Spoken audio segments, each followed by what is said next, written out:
often in activist work and in organizing, there sometimes arises a tension between local aims and local focus and sort of national politics, if you will.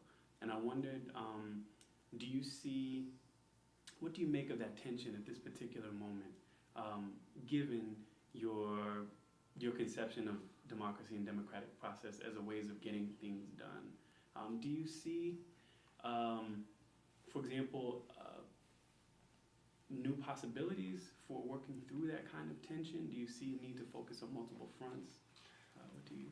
I think that in most contexts, there's democratic decision-making oftentimes benefits from a creative tension between the local and the larger scale, the national or the regional or the statewide. Mm-hmm. And the tension is oftentimes that it takes local commitment and local knowledge and local energy to make the right decision, to get things done, to make the just decision.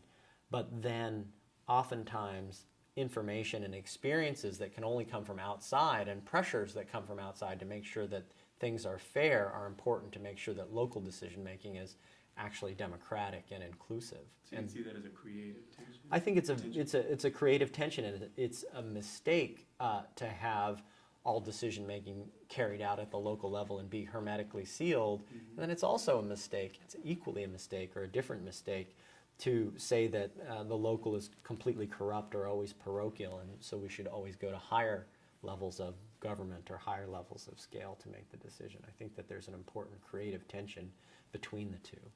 In your presentation earlier, you talked about almost another cut that needs to be made nowadays for addressing discrimination and what it might look like, for example, in workplaces locally, versus what it may have looked like in the 60s and the remedies that sort of came in. Could you say a little more about that?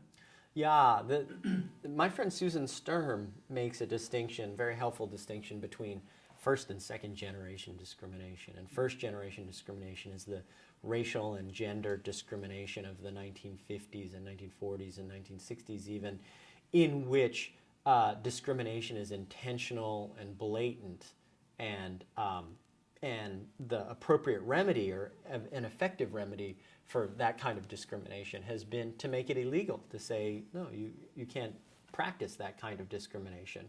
Whereas now, the reason that a lot of people of color and women aren't advancing to higher levels of management in law firms or in investment enterprises or in universities like the one where I work results from much more subtle kinds of cultural practices. What kinds of work different people get, what kinds of assignments, who takes them on as a mentor, the friendship patterns in the workplace. And she argues, and I think it's quite right, that the tools to fight first-generation discrimination aren't the appropriate tools for second-generation discrimination. And she looks at a lot of organizations that have managed to address second generation, that's more subtle, cultural kind of discrimination effectively. And what she finds is that organizations that deal with it well deal with it by creating problem solving inside the workplace, so that it's not only the people who are discriminated against, the women, the people of color, but also the white or majority race co-workers and their managers getting together to try to figure out why exactly it is that there are these patterns of inequality in the workplace, and do some diagnosis and some problem solving. And then if they get the backing and support of management, they can implement a set of policies that sometimes addresses those problems and makes kind of hiring and promotion practices a lot more fair and less discriminatory. Mm-hmm. And does that understanding of this sort of next generation of discriminatory dynamics, does that localize the problem too much? Does that, I guess I'm asking, in your mind, does that detract from an understanding of kind of the structural aspects of it? Does that make it too much an in-house problem that could be solved just by better decision making?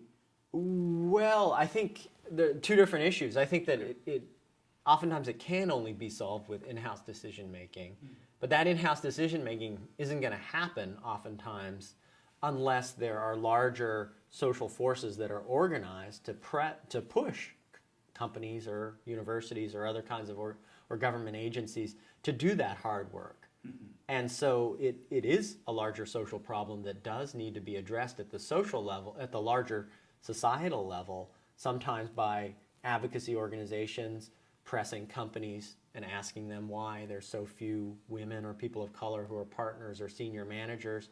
Or that's one way. And another way is to create laws that put pressure on organizations to engage in that kind of problem solving and to recognize, to acknowledge when there are inequalities of opportunity and put pressure on them to do something about it. So the impetus could come from different directions. That's right. And I think most often the impetus comes from outside, not inside. Sometimes it comes from inside. You can have an owner or a senior manager who really cares and is willing to invest some political capital and capital in solving those problems. But oftentimes the pressure comes from outside.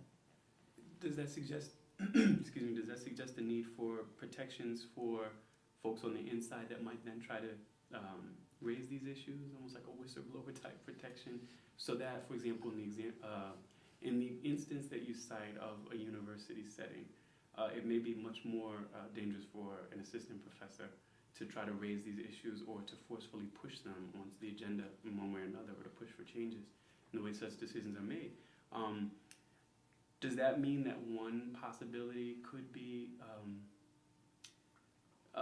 making it safe, making it a safe environment for folks who would sort of raise issues of discrimination in that more localized context that you described? Well, certainly I think that all sorts of things should be done to create that safe environment. I think it's kind of hard to do oftentimes because these decisions are so subtle. So I think that one should do everything that one can do to create the safe environment, but I also think that leadership has to come from higher levels, and some of the outside pressure should be directed to compel higher levels to act. It shouldn't fall on the shoulders of the low and vulnerable person in the organization to make this change, although sometimes it has to come from there. Thank you. Thank you very much.